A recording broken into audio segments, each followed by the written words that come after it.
ಧರ್ಮದ್ರವ್ಯ ಎಲ್ಲಿದೆ? ಧರ್ಮದ್ರವ್ಯ ತನ್ನ ಸ್ವಭಾವದೊಳಗಿದೆ. ಅಧರ್ಮದ್ರವ್ಯ ಎಲ್ಲಿದೆ? ತನ್ನ ಸ್ವಭಾವದೊಳಗಿದೆ. ಈಗ ಹೇಳ್ರಿ, ಆಕಾಶ ದ್ರವ್ಯ ಎಲ್ಲಿದೆ? ಆಕಾಶ ದ್ರವ್ಯ ಎಲ್ಲಿದೆ? ಜೀವ ಮೊದಲಾದ ದ್ರವ್ಯಗಳಿಗೆ ಅವಗಾಹನ ಕೊಡುವುದರಲ್ಲಿ ಇದೆಯೋ ಅಥವಾ ಎಲ್ಲಿದೆ? ಅವಗಾಹನ ಕೊಡುವ ರೂಪ ಸ್ವಭಾವದಲ್ಲಿ. ಕಾಲಾನು ಎಲ್ಲಿದ್ದಾವೆ? ಸ್ವಯಂ ಪರಿಣಮನ ಮಾಡ್ತಾ ಮಾಡ್ತಾ ಇತರ ದ್ರವ್ಯಗಳ ಪರಿಣಮನದಲ್ಲಿ ನಿಮಿತ್ತವಾಗ್ತಾ ಇದೆಯೋ ಅಥವಾ ನಿಮಿತ್ತ ಆಗುವ ತನ್ನ ಸ್ವಭಾವದಲ್ಲಿ. ಒಂದು ಶಬ್ದದ ವ್ಯತ್ಯಾಸದಿಂದ ಎಷ್ಟು ಅರ್ಥದ ಪ್ರಕಟತೆ ಆಗ್ತದೆ ಅಂಥೇಳಿ ಹೇಳಿದ್ರೆ ಶಬ್ದ. ಅದಕ್ಕೆ ಅಪ್ಪಾಜಿ ಒಂದ್ಸಲ ಹೇಳಿದ್ರು, ಸ್ಮರಣೆ ಮಾಡಿಕೊಳ್ಳೋದು, ನಾನು ಪರದ್ರವ್ಯದ ಕಾರ್ಯ ಮಾಡ್ತೇನೋ ಅನ್ನೋದು ಸಂಸಾರದ ಕಾರಣ ಅಲ್ಲ. ಹೇಳಿ ಮುಂದೆ ಯಾರು ಹೇಳ್ಬಹುದು? ನಾನು ಪರದ್ರವ್ಯದಲ್ಲಿ ಕಾರ್ಯ ಮಾಡ್ತೇನೆ ಅನ್ನೋದು ಸಂಸಾರದ ಕಾರಣ ಅಲ್ಲ, ಆದರೆ ಪರದ್ರವ್ಯದ ಕಾರ್ಯದೊಳಗೆ ನಿಮಿತ್ತ. ಎಲ್ಲಿ ಅರ್ಥ ಹಿಡಿಲಿಕ್ಕೆ ಹೋಗೋದ್ರೆ ಅದು ನಮ್ಮ ಜ್ಞಾನದಿಂದ ಎಷ್ಟು ದೂರ ಇದೆ. ಹಾಗೆ ಹಿಡಿಯೋದು. ಇಲ್ಲಿ ಅನುಭವ ಗೋಚರ ಶಬ್ದ ಏನಿದೆಯಲ್ಲ, ಅದು ಹಿಡ್ಕೊಳ್ಳಿಕ್ಕೆ ಹೋದ್ರೆ ಜ್ಞಾನದ ಹಿಡಿತದೊಳಗೆ ಬರುವುದಿಲ್ಲ. ಆದರೆ ಅನುಭವ ಗೋಚರನಾದಂಥ ಶುದ್ಧಾತ್ಮ ಅನುಭವದಲ್ಲಿ ಬಂದ ನಂತರ ಅದೆಲ್ಲವೂ ತಾನಾಗೇನ ಜ್ಞಾನದ ವಿಷಯ ಆಗ್ತದೆ. ಕಾಲಾನು ಎಲ್ಲದವ್ರಿ? ಆಕಾಶದೊಳಗದವೋ?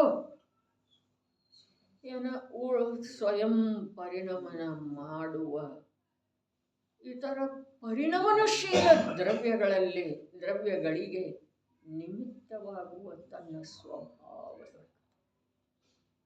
ಅನುಭವ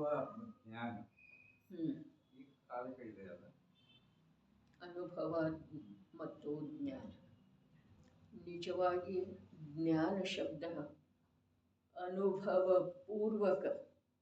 ಜ್ಞಾನಂತೂ ಒಂದು ಜೀವದಲ್ಲೇನೆ ಇದೆಲ್ಲ, ಆದರೆ ಅನುಭವ ಗೋಚರನಾದಂಥ ನಿಜಾತ್ಮನ ಅನುಭವ ಪೂರ್ವಕ ಸ್ವ ಮತ್ತು ಪರಗಳ ಸ್ವರೂಪ ತಿಳಿದು ಬರೋದೇನಿದೆಯಲ್ಲ, ಅದು ಜ್ಞಾನ ಇದೆ. ಅನುಭವ ಗೋಚರನಾದಂಥ ನಿಜಾತ್ಮನ ಅನುಭವ ಇಲ್ಲದೇ ಇರುವಂಥ ಜೀವಕ್ಕ ಸ್ವ ಮತ್ತು ಪರಗಳ ಜ್ಞಾನ ಆಗುವುದನ್ನು ಇಲ್ಲ. ಆಗಮದ ಆಧಾರದಿಂದ ಆಗಬಹುದಾಗಿದ್ದರೆ ಆಗಮದ ಅಭ್ಯಾಸ ಯಾರ್ಯಾರು ಮಾಡಿದಾರ ಅವರೆಲ್ಲರಿಗೂ ಆಗಬೇಕು. ಆದ್ರೆ ಆಗಮದ ಅಭ್ಯಾಸ ಯಾರ್ಯಾರು ಮಾಡಿದಾರು? ನಾ ಮಾಡಿದೇನೂ ಇಲ್ಲ ಅನ್ನೋ ಮಾತು ಇರಲಿ, ಯಾರ್ಯಾರು ಮಾಡಿದೇವು ಅನ್ನೋ ಮಾತು ಇರಲಿ, ಆದ್ರೆ ಅಭವ್ಯ ಮಾಡಿರ್ತಾರೆ. ಯಾರ್ಯಾರು ಮಾಡಿದಾರ ಅವ್ರಿಗೆಲ್ರಿಗೂ ಆಗಬೇಕು ಜ್ಞಾನ ಅಂಥೇಳಿ ಹೇಳ್ತಾರ, ಅವನಿಗಂತೂ ಆಗುವುದಿಲ್ಲಲ್ಲ. ಅಭವ್ಯ 11 ಅಂಗದ ಅಧ್ಯಯನ ಮಾಡ್ತಾನ್ರಿ. 11 ಅಂಗ 9 ಪೂರ್ವದ ಪಾಠ. ಅಭವ್ಯ ಪಂಚಮಹಾವ್ರತ 28 ಮೂಲ ಗುಣಗಳನ್ನು ನಿರತಿಚಾರವಾಗಿ ಪಾಲನೆ ಮಾಡ್ತಾನೆ. ಅಭವ್ಯ 9ನೇ ಗ್ರೈವೇಕದವರೆಗೆ ಹೋಗ್ತಾನೆ. ಆದ್ರೆ ಅಂತಃತತ್ವದ ಅನುಭೂತಿಯಿಂದ ಯಾವಾಗಲೂ ಹೊರಗನೆ ಇರ್ತಾನೆ. ಅದಕ್ಕೆ ಆಗಮದ ಅಭ್ಯಾಸದಿಂದ ಪದಾರ್ಥಗಳ ಜ್ಞಾನ ಆಗುವುದಿಲ್ರಿ. ಯಾವ ಪದಾರ್ಥಗಳದ್ದ? ಪದಾರ್ಥ ಸ್ವ ಇರಲಿ, ಪರ ಇರಲಿ. ಯಾವ ಪದಾರ್ಥದ ಜ್ಞಾನ? ದ್ರವ್ಯನ್ರಿ, ಪದಾರ್ಥನ್ರಿ, ತತ್ವನ್ರಿ, ಅಸ್ಥಿಕಾಯನ್ರಿ. ಒಮ್ಮೆ ಹಾಗೆ ಅನ್ರಿ. ಆದ್ರೆ ದ್ರವ್ಯ ಬೇರೆ ಇದೆ, ಪದಾರ್ಥ ಬೇರೆ ಇದೆ, ತತ್ವ ಬೇರೆ ಇದೆ, ಅಸ್ಥಿಕಾಯ ಬೇರೆ ಇದೆ. ಅದು ಮುಂದಿನ ಹೆಜ್ಜೆ ಇದೆ. ಜೀವನಿಗೆ ಜ್ಞಾನ ಒಂದು ಜೀವದ್ದೇ ಸ್ವತ್ತ ಇದೆ, ಆಸ್ತಿ ಇದೆ. ಆದ್ರೆ ಆ ಜೀವ ತನ್ನನ್ನಾಗಲಿ ಪರವನ್ನಾಗಲಿ ತಿಳಿಬೇಕಾದ್ರೆ, ಭಗವಂತನನ್ನಾಗಲಿ ಕರ್ಮವನ್ನಾಗಲಿ ಸುಖವನ್ನಾಗಲಿ ದುಃಖವನ್ನಾಗಲಿ ತಿಳಿಬೇಕಾದ್ರೆ ಅವನಿಗೆ ಅನುಭವ ಗೋಚರನಾದಂಥ ನಿಜಾತ್ಮ ಮೊದಲು ತಿಳಿದು ಬರುವುದು ಅತ್ಯವಶ್ಯಕ ಇದೆ. ಯಾವಾಗ ಅನುಭವ ಗೋಚರನಾದಂಥ ನಿಜಾತ್ಮ ತಿಳಿದು ಬರ್ತಾನೋ ಆವಾಗ ಅವನು ಏನನ್ನೂ ತಿಳಿಬೇಕಾಗಿಲ್ಲ. ಅವನ ಜ್ಞಾನದೊಳಗೆ ಎಲ್ಲವೂ ತಿಳಿದು ಬರ್ತಿದೆ. ಯಾವ ಜ್ಞಾನದೊಳಗೆ? ಕೇವಲ ಜ್ಞಾನದೊಳಗೆನ ಅಲ್ಲ ಪ್ರಭು, ಶ್ರುತ ಜ್ಞಾನದೊಳಗೆ. ಶ್ರುತ ಜ್ಞಾನ ಅರ್ಥಾತ್ ಜ್ಞಾನಾವರಣೀಯ ಕರ್ಮದ ಕ್ಷಯೋಪಶಮದಿಂದ ಪ್ರಕಟವಿರುವಂಥ ಯಾವ ಜ್ಞಾನ ಇದೆಯಲ್ಲ, ಅದು ಅಲ್ಪ ಅಥವಾ ಅಧಿಕ ಇರುವುದು ಏನು ಪ್ರಶ್ನೆ ಇಲ್ಲ. ಪದಾರ್ಥಗಳ ಜ್ಞಾನ ಆಗಬೇಕಾಯಿತು ಅಂತಂದ್ರೆ ಜ್ಞಾನಮಯ ಆತ್ಮನ ಅನುಭವಪೂರ್ವಕ ಯಾವನಿಗೆ ಜ್ಞಾನ ಆಗಿದೆಯೋ, ಅನುಭವಪೂರ್ವಕ ನಿಜ ಜ್ಞಾನ ಆಗಿದೆಯೋ ಅವನಿಗೆ ಸಮಸ್ತ ಪರಪದಾರ್ಥಗಳಿಂದ ಎಂಥ ಜ್ಞಾನ ಇದೆ ರೀ? ಎಂಥ ಜ್ಞಾನ ಇದೆ? ನಿಸ್ಸಂದೇಹ ಸಮ್ಯಕ್ ಜ್ಞಾನ ಇದೆ ರೀ. ಇದು ಸಮ್ಯಕ್ ದರ್ಶನದ ಮಹಿಮೆ ಇದೆ, ಅಥವಾ ಇದು ಸ್ವಾನುಭವದ ಮಹಿಮೆ ಇದೆ, ಅಥವಾ ಇದು ಸ್ವಾನುಭವ ಗೋಚರನಾದಂಥ ಶುದ್ಧಾತ್ಮನ ಮಹಿಮೆ ಇದೆ, ಅಥವಾ ಇದು ಸ್ವಾನುಭವ ಗೋಚರನಾದಂಥ ಶುದ್ಧ ಚೈತನ್ಯ ವಸ್ತು ತನ್ನ ಶಕ್ತಿ ಸಾಮರ್ಥ್ಯದಿಂದ ಪ್ರಕಟ ಆಗುವುದರ ಮಹಿಮೆ ಇದೆ. ಇದಕ್ಕೆ ಜಿನಶಾಸನದ ಅವಶ್ಯಕತೆ ಇಲ್ಲ. ಜಿನಶಾಸನದ ನಿರಾಕರಣೆ ಮಾಡ್ತಾ ಇದ್ದೇನೋ ಹೀಗೆ ಮಾತಿಲ್ರಿ. ಆದರೆ ಜಿನಶಾಸನ ಪ್ರತ್ಯಕ್ಷ ಯಾವ ಜೀವನಿಗೆ ಲಭ್ಯ ಇಲ್ಲ ಆ ಜೀವನಿಗೆ ಕೂಡ ಈ ಜ್ಞಾನ ಆಗ್ತಿದೆ ಅಂದ ಮೇಲೆ ಈ ಜ್ಞಾನಕ್ಕೆ ಅದರ ಅವಶ್ಯಕತೆ ಅಥವಾ ಅವಲಂಬನೆ ಇದೆ ಅನ್ನುವ ಮಾತ ಅಸತ್ಯ ಸಿದ್ಧ ಆಗುತ್ತೆ. ಹಾಗಾದರೆ ಯಾಕೆ ಸ್ವಾಧ್ಯಾಯದ ಒತ್ತು ಕೊಡ್ತೀರಿ? ಭಗವಾನ್ ಕುಂದ ದೇವು ಯಾಕೆ ಹೇಳಿದರು ಅಧ್ಯಯನಮೇವ ಜ್ಞಾನಂ? ಅದೇ ಈ ಒಂದು ಅಧ್ಯಯನದಿಂದನ ಅತ್ಯಂತ ಚಂಚಲವಾದಂಥ ಜೀವದ ಉಪಯೋಗ ಸ್ಥಿರ ಆಗ್ತದೆ. ಬೇರೆ ಯಾವುದರಿಂದನೂ ಸಾಧ್ಯ ಇಲ್ಲರೇ, ಸಾಧ್ಯ ಇಲ್ಲವೇ ಇಲ್ಲ. ಮತ್ತು ಸ್ಥಿರ ಒಂದು ಸಮಯ ಅದ ಸ್ಥಿರ ಆಗದ ವಿನಃ ಸುಖ ಸಂಭವ ಇಲ್ಲರಿ. ಸುಖದ ಸಂಬಂಧ ಯಾವುದರ ಜೊತೆಗೆ ಇದೆ? ತ್ರಿಕಾಲಿ ಧ್ರುವ ಸ್ವಭಾವದೊಳಗ ಉಪಯೋಗ ಒಂದು ಸಮಯ ನಿಲ್ಲುವುದರ ಜೊತೆಗೆ ಸುಖದ ಸಂಬಂಧ ಇದೆ. ತಪಸ್ಸು ಮಾಡೋದ, ಆಹಾರ ಬಿಡೋದ, ವಾಸಸ್ಥಾನ, ಅರೆ ಎಷ್ಟು ಸುಲಭವಾಗಿ ಎಷ್ಟು ವರ್ಷದಿಂದ ಕೇಳ್ತಾ ಇದ್ದೇವೆ. ಆಹಾರದ ಬದಲಾವಣೆ, ಬಟ್ಟೆ ವೇಷದ ಬದಲಾವಣೆ, ವಾಸಸ್ಥಾನದ ಬದಲಾವಣೆ, ವಚನದ ಪರಿವರ್ತನೆ, ಇವೆಲ್ಲ ಏನದವು? ಜೀವನಿಗೆ ಸಂಬಂಧಿಸಿದ್ದು ಅದಾವೇನು? ಬುದ್ಧಿಗಳಕ್ಕೆ ಸಂಬಂಧಿಸಿದ್ದು. ಅದಕ್ಕೆ ಇಲ್ಲಿ ಶುದ್ಧ ಚೈತನ್ಯ ವಸ್ತು ಹೇಗಿದೆ? ಅದ ಅನುಭವ ಗೋಚರ. ಹಾಗಾದ್ರೆ ಆಗಮದ ಜೊತೆಗೆ ನಾವು ಉದ್ಯಮ ಬಿಟ್ಟು ಬಿಡೋದೇ ಅಧಿಕ ಮಾಡೋದ್ರೆ ಏನು ಮಾಡೋದು? ಅಧಿಕ ಮಾಡಬೇಕ್ರೆ ಪ್ರವಚನ ಸಾರದೊಳಗೆ ಕೂಡ ಈಗ ಒಂದು 4 ವರ್ಷದ ಹಿಂದೆ ಅಂದ್ರೆ ಇಲ್ಲಿ ತಗೊಂಡಿದ್ದಿರ್ತಾರೆ. ಪದಾರ್ಥಗಳ ವಿವೇಕ ಇಲ್ಲದ ಜೀವನಿಗೆ ಮೋಕ್ಷ ಮಾರ್ಗದ ಉಪಲಬ್ಧಿ ಆಗುವುದಿಲ್ಲ, ಮತ್ತು ಪದಾರ್ಥಗಳ ಜ್ಞಾನ ಆಗಮದ ಅವಲಂಬನೆ ಇಲ್ಲದ ಆಗೋದಿಲ್ಲ. ಪ್ರವಚನ ಸಾರದ ಗಾಥೆ ಇದೆ. ಪ್ರವಚನ ಸಾರ ಅಂತಂದ್ರೆ ಭಗವಾನ್ ಕುಂದ ದೇವರು ಬರೆದದ್ದು ಅಲ್ಲ. ಹಾಗಾದ್ರೆ ಮತ್ತಾರು ಬರೆದದ್ದು ಒಂದೈತಿ ಅಲ್ಲ. ಶ್ರೀಮಂತರ ಸ್ವಾಮಿಯ ಸರ್ವಜ್ಞ ಪ್ರಭುವಿನ ದಿವ್ಯಧ್ವನಿ ಇದೆ. ದಿವ್ಯಧ್ವನಿ. ನಾವು ಸರ್ವಜ್ಞ ಭಗವಂತರ ಆಜ್ಞೆಯನ್ನು ಕೂಡ ಶಿರಸ ವಹಿಸಲಿಲ್ಲ ಅಂತಂದ್ರೆ ಇನ್ನು ನಮ್ಮ ಕಲ್ಯಾಣ ಬೇರೆ ಯಾವುದರಿಂದ ಆಗುತ್ತದೆ? ವಾಚನ ಬೇಕರೆ, ಅಧ್ಯಯನ ಬೇಕರೆ, ಉಪಯೋಗದ ಏಕಾಗ್ರತೆ, ಏಕಾಗ್ರ ಚಿಂತಾ ನಿರೋಧ. ಅಲ್ಲೇನು ಹೇಳ್ರು? ಅಧ್ಯಯನಮೇವ ಧ್ಯಾನಂ. ಮೇವ ಅಧ್ಯಯನಂ ಏವ. ಏವ ಅಂದ್ರೆ ಅದು ಒಂದೇ, ಅದು ಒಂದೇ, ಅದು ಒಂದೇ, ಅಧ್ಯಯನ ಒಂದೇ. ಈ ಪಂಚಮ ಕಾಲದೊಳಗ ಜೀವರುಗಳಿಗೆ ಉಪಯೋಗ ಸ್ಥಿರವಾಗುವ ಆಧಾರ ಇದೆ. ಅವರ ಮುಂದೇನು ಹೇಳ್ರಿ? ಪಂಚೇಂದ್ರಿಯ ನಿಗ್ರಹ, ಅದರಿಂದನೇ ಆಗ್ತಿದೆ ಪಂಚೇಂದ್ರಿಯ ನಿಗ್ರಹ. ಕಷಾಯಂಪಿ, ಕಷಾಯಗಳದ್ದು ಕೂಡ ನಿಗ್ರಹ. ಸಾಕರೆ ಒಂದೇ ಲೈನ ಸಾಕು, ಬಹಳ ಬೇಕಿಲ್ಲ. ಅಧ್ಯಯನಮೇವ ಧ್ಯಾನಂ. ಅದರಿಂದ ಏನಾಗ್ತಿದೆ? ಉಪಯೋಗದ ಚಂಚಲತೆ ಬಿಟ್ಟು ಹೋಗಿ ಧ್ರುವ ಸ್ವಭಾವದ ಪರಿಚಯ ಮಾಡಿಕೊಳ್ಳುವಂಥ ಯೋಗ್ಯತೆ ಬರ್ತಿದೆ. ಪರಿಚಯ ತಾನ ಮಾಡಿಕೊಳ್ಳೋದಿದೆ, ಗ್ರಂಥದ ಅಧ್ಯಯನದಿಂದ ಆಗುವುದಿಲ್ಲ. ಗ್ರಂಥದ ಅಧ್ಯಯನದ ಉಪಯೋಗ ಎಷ್ಟ? ಉಪಯೋಗ ಎಷ್ಟ?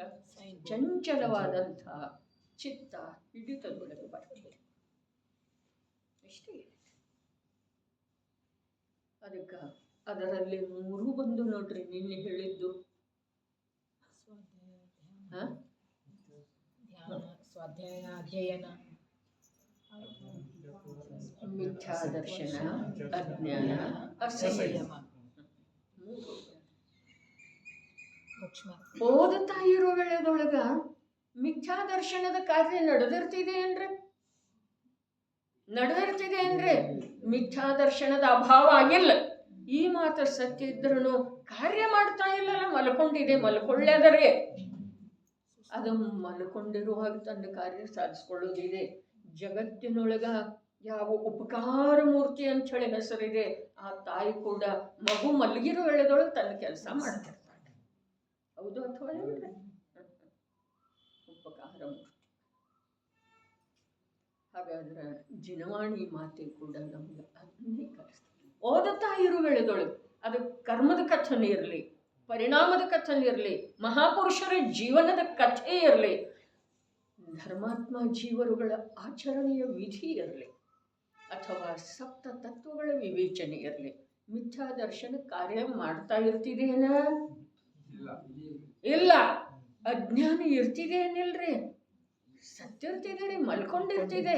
ಮಲ್ಕೊಳ್ಳೋದಂದ್ರೆ ಸತ್ತಂಕರೆ. ಮತ್ತು ಮೂರನೇ ಜ್ಞಾನ ಅಸಂಯಮ ಏನು ಮಾಡ್ತಾ ಇರ್ತಿದ್ದಾರೆ? ಅವಾಗ ಇರುವುದಿಲ್ರಿ, ನಿಷ್ಕ್ರಿಯ ಆಗಿರ್ತಿದೆ. ಅದರ ಸಲುವಾಗಿ ಭಗವಾನ್ ಕುಂದರ ಹೇಳಿದ ಒಂದೊಂದು ಇಷ್ಟಿಷ್ಟು ವಾಕ್ಯ ತುಂಡದ ವಿವರಣೆ ಟೋಡರ ಮಲ್ಲರಂಥವರ ಗ್ರಂಥ ರೂಪದಿಂದ ಮಾಡಿದ್ದಾರೆ. ಮತ್ತು ನಮಗ ಅದಕ್ಕಿಂತಲೂ ಹೆಚ್ಚು ವಿಸ್ತಾರ ಮಾಡಿ ತಿಳಿಯುವಂಥದ್ದು ಸಮಯ ಇದೆ. ಹಿಂದೆ ಹೇಳಿದ್ದಿತ್ತು, ಟೋಡರ ಮಲ್ಲರ ಹತ್ರ ಸಮಯ, ಸದಾ ಸುಖದಾಸ್ಜಿ ಹತ್ರ ಸಮಯ, ದೌಲತ್ ರಾಮ್ಜಿ ಹತ್ರ ಇರುವ ಸಮಯ ಮತ್ತು ನಮ್ಮ ಹತ್ರ ಇರುವ ಸಮಯ, ಇದರಲ್ಲಿ ಎಷ್ಟು ವ್ಯತ್ಯಾಸ ಇದೆ? ಅವರ 8 ತಾಸು ದುಡಿಯೋದು ವಿನಃ ಅವರ ಜೀವನ ನಡೀತಾ ಇರಲಿಲ್ಲ. ಸದಾ ಸುಖದಾಸ್ಜಿ ಲೆಕ್ಕ ಬರೀಲಿಕ್ಕೆ ಹೋಗ್ತಿದ್ರೆ ಮಾನಸಿಂಗ ದೊರೆಯಲ್ಲೇ ಅದು ಕೆಲಸ ಮುಗಿಸಿ ಅವರ ಅಧ್ಯಯನ ಮಾಡುತ್ತಿದ್ದರು ಬ್ರಹ್ಮಾನಂದನ. ಸಹಸ್ರಕೂಟ ಮಾಡೋದು ಜವಾಬ್ದಾರಿ ಇದ್ರೂ ಕೂಡ ಇದು ಜವಾಬ್ದಾರಿಗೂ ಒಂದಿಷ್ಟು ವೇಳೆ ತೆಗಿಬೇಕು. ಇಷ್ಟಿಷ್ಟ ಕೂಡಿ ಎಷ್ಟಾಗ್ತಿದೆ? ಅದು ಬಹಳ ದೊಡ್ಡದಾಗ್ತಿದೆ. ಅದು ಬಹಳ ದೊಡ್ಡದಾಗ್ತಿದೆ ಅಂದರೆ ಏನು ಮಾಡ್ತಿದೆ? ಅಪೂರ್ವ ಕಾರ್ಯ ಮಾಡುವ ಶಕ್ತಿ ಬರ್ತಿದೆ. ಅದು ಅನಂತ ಕಾಲದೊಳಗಾಗಿಲ್ಲಲ್ಲ, ಆ ಕಾರ್ಯ ಮಾಡುವ ಶಕ್ತಿ ಬರ್ತಿದೆ. ದೈಹಿಕವಾಗಿ ಧಾರ್ಮಿಕ ಕಾರ್ಯದಲ್ಲಿ ತನ್ನನ್ನು ತಾನು ತೊಡಗಿಸಿಕೊಳ್ಳೋದ ಸ್ವಲ್ಪ ಲಕ್ಷ್ಯ. ದೈಹಿಕವಾಗಿ ಧಾರ್ಮಿಕ ಕಾರ್ಯಗಳಲ್ಲಿ ತನ್ನನ್ನು ತಾನು ತೊಡಗಿಸಿಕೊಳ್ಳೋದ, ವಚನಿಕವಾಗಿ ನಾನು ಮಾಡ್ತಾ ಇದ್ದೇನಲ್ಲ ಇವಾಗ, ಧಾರ್ಮಿಕ ಕಾರ್ಯಗಳಲ್ಲಿ ತನ್ನನ್ನು ತಾನು ತೊಡಗಿಸಿಕೊಳ್ಳೋದ, ಮಾನಸಿಕವಾಗಿ ಧಾರ್ಮಿಕ ಕಾರ್ಯಗಳಲ್ಲಿ ತನ್ನನ್ನು ತಾನು ತೊಡಗಿಸಿಕೊಳ್ಳೋದ, ಇದರಲ್ಲಿ ಕ್ರಮದಿಂದ ಉತ್ತರೋತ್ತರ ಅಧಿಕ ಲಾಭ ಇದೇನಿಲ್ರಿ? ಇದೆ ಅಥವಾ ಇಲ್ಲ? ದೈಹಿಕವಾಗಿ, ಶಾರೀರಿಕವಾಗಿ ಧಾರ್ಮಿಕ ಕಾರ್ಯ ಮಾಡೋದು ಅದು ಕೂಡ ಮಹಾನ್ ಇದೆ ರೀ. ಆದರೆ ಅದಕ್ಕಿಂತಲೂ ಲಾಭ ವಚನಿಕವಾಗಿ, ಅದಕ್ಕಿಂತಲೂ ಲಾಭ ಮಾನಸಿಕವಾಗಿ, ಇನ್ನು ಅದಕ್ಕಿಂತಲೂ ಲಾಭ ಪರಮ ಲಾಭ ಪರಿಣಾಮದ ಮೂಲಕ, ಪರಿಣಾಮಿಕವಾಗಿ, ಪರಿಣಾಮ ಸಾಪೇಕ್ಷ, ಭಾವ ಸಾಪೇಕ್ಷ ಜೀವನ ಹೊರಟು ಹೋಗ್ತಿದೆ ರೀ. ಶರೀರದೊಳಗೆ ಒಂದೊಂದು ವಿಕೃತಿ ಶುರು ಆಗ್ತಾವೆ. ಅವು ಬಾಧೆಯನ್ನು ಕೊಡ್ತಾವೆ ವಿನಃ ವೈರಾಗ್ಯವನ್ನು ಕೊಡುವಂಥವು ನಮಗೆ ಆಗಲಿಲ್ಲ ಇದುವರೆಗೆ. ಯಾಕೆ ಅಂತಂದ್ರೆ ನಮ್ಮ ಉಪಯೋಗ ತತ್ವಾಭ್ಯಾಸದೊಳಗೆ ಅಧಿಕ ಸಮಯ ಕಳೀಲಿಕ್ಕೆ. ಹೀಗಾಗಿ ಅವೆಲ್ಲ ವೈರಾಗ್ಯಕ್ಕೆ ಕಾರಣ ಆಗಬೇಕ್ರೆ. ವಿಯೋಗ, ಶರೀರದ ವಿಕೃತಿ, ಬಾಧೆ ಇವೆಲ್ಲ ನೋವಿಗೆ, ದುಃಖಕ್ಕ, ಖೇದಕ್ಕ ಕಾರಣ ಅದು ಅಂತಂದ್ರೆ ರೌದ್ರ ಧ್ಯಾನನೇ ಆಗೋದೇನಿಲ್ಲ. ಓಡಾಡಿ ಸುಸ್ತಾಗ್ತಿದೆ ಜೀವ, ಮಾತಾಡಿ ಸುಸ್ತಾಗ್ತಿದೆ ಜೀವ, ಚಿಂತೆ ಮಾಡಿ ಕೃಶ ಆಗ್ತಿದೆ ಜೀವ. ಆದರೆ ಭಾವನಾ ಲೋಕದೊಳಗೆ ಹೋದ ನಂತರ ಜೀವ ಸ್ವಯಂ ತನ್ನಲ್ಲೇ ತಾನು ಪುಷ್ಟ ಆಗ್ತಿದೆ. ಇವು ಯಾವ್ಯಾವ ಹೋಗೋವಿದಾವು ಅವು ಹೋಗ್ತಾವೆ. ಇದು ಕಲೆ ನಮಗೆ ಬರ್ಕಬೇಕ್ರಿ.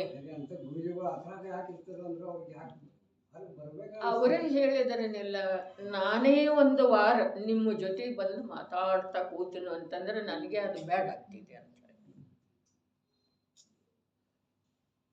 ಈ ಜೀವ ಬಹಳ ಬೇಗ ಪತನದ ಮಾರ್ಗದೊಳಗೆ ರಮಿಸ್ತಾನ್ರಿ ಪ್ರಭು.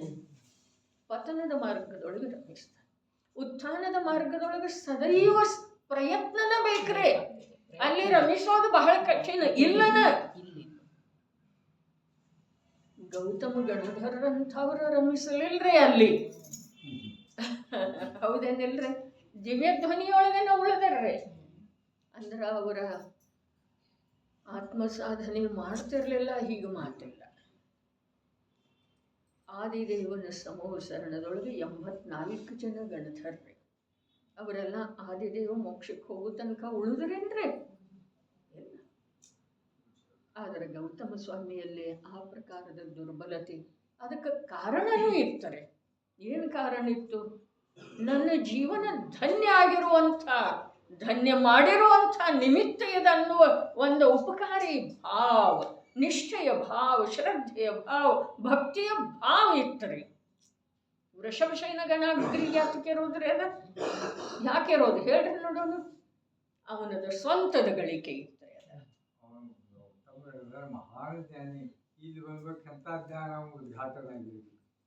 ವಿಚಾರ ಮಾಡ್ರಲ್ಲ, ಅಷ್ಟೇ ಅವನಿಗೆ ಅಷ್ಟು ಕೃತಜ್ಞ ಭಾವ ಇತ್ತು, ಭಕ್ತಿಯ ಭಾವ ಇತ್ತು, ಉಪಕಾರದ ಭಾವ ಇತ್ತು.